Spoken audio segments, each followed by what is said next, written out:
মামা ওজন কতটুকু এটা? দেখেন এটা কিন্তু বিশাল বড়, আজব বিষয়, ফুটবলের চাইতে বড় ভাই এটা। এটা হচ্ছে একটা রাস্তার পাশেই ছিল। 1 2 3 বিসমিল্লাহির রহমানির রহিম। বেল না, তো এটা কিন্তু আপনার লাউয়ের মতো একটা বিষয়। লাউয়ের মতো ছিল কিন্তু আপনারা ক্যামেরায় যে ফলটি দেখতেছেন এটি একটি আজব ফল।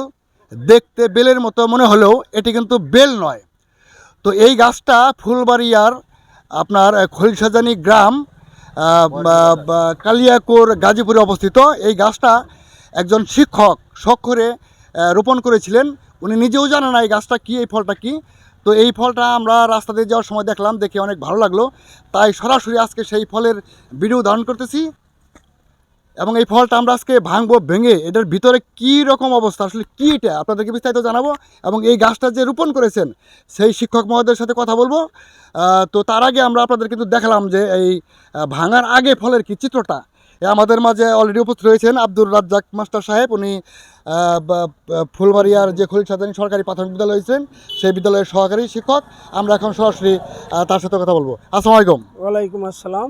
আচ্ছা স্যার, আপনি যে এই গাছটাতে আপনি রোপণ করলেন, তো এটা আপনি জেনে রোপণ করেছেন? আমি জানি না, এটা আমি শখের বিষয়, শখের বশত আমি এই গাছটা 1990-এর দিকে মনে হয় আমি টাকশাল একটা ছেলে দেখতে গিয়েছিলাম। ওখানে ওই বাড়িতে আমি একটা গাছ দেখি এরকম, পরে একজনের সাথে আলাপ করলে উনি বলে যে এটার একটা ডাল নিয়ে বুনলে বাঁধা হবে। তো আমি যত্ন সহকারে একটা ডাল আইনা অনেক কষ্ট করে একটা চারা উঠাইছিলাম।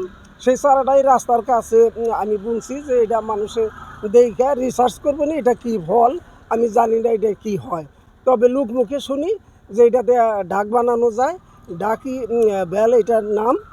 আর আমি একদিনকার রাত্রে যে আয়ুর্বেদীয় ডাক্তার আলমগীর সাহেব উনি সাক্ষাৎকারে বলল যে এটার নাম হলো ঢাকি বেল, এটা আমাশার ওষুধ তৈরি করা হয়। পরে আমি যে গারল পালতাম ওইটার মাঝে মধ্যে আমাশা হলে আমি এই ছোটো ছোটো বেলগুনা টুকরা টুকরা করে কেটে দিলে খাইতো এবং আমাশাটা ভালো হতো। তার থেকে জানি যে তাহলে এটা উপকার হবে, এটা আমাশার ওষুধ হতে পারে। অনেকেই এখানে রাস্তায় প্রাইভেট কার দাঁড় করিয়ে আমাকে ডাইকা নেয়া জিগায় কী ফল, এটা কী উপকার হয়, আমি বলতে পারি না। এটার পাটলে পাতা ভিতরে কালো সাইজ হয়, যেমন যে চুলার সাইজ যেরকম ঠিক ওই রকম হয় আর কি। অপক্ষ অবস্থায় ওখানে সাদা হয় লাউয়ের মতন। ধন্যবাদ সকলকে, আসসালামু আলাইকুম। তো আসলে উনি কিন্তু বললেন যে এই বেলটা পাকার পরে, অর্থাৎ এই ফলটা পাকার পরে কিন্তু ভিতরে যে কদবেলের মতো কালো হয়।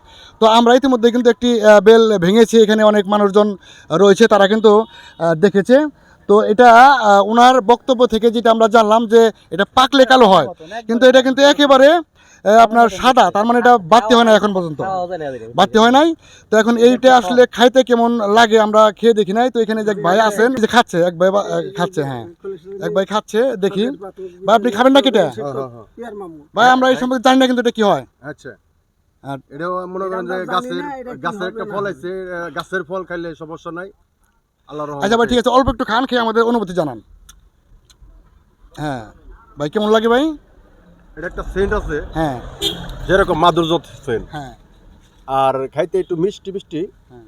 একটু তিতকুটি লাগে, আর কিছুই না। পানি পরে পানি ছেড়ে দেয়, শশা টাইপের। আচ্ছা আচ্ছা, ধন্যবাদ আপনাকে। তো আসলে এরকম ফল আমি কখনো দেখিনি, আমার জীবনের প্রথম দেখলাম।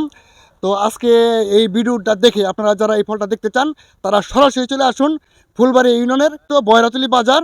বয়রাতুলি বাজারে আসলেই আপনারা সরাসরি এই বেলটি দেখতে পারবেন, ফলটি দেখতে পারবেন। তো আজকের মতো বিদায় নিচ্ছি, সকলে ভালো থাকবেন, সুস্থ থাকবেন, আল্লাহ হাফেজ, আসসালামু আলাইকুম।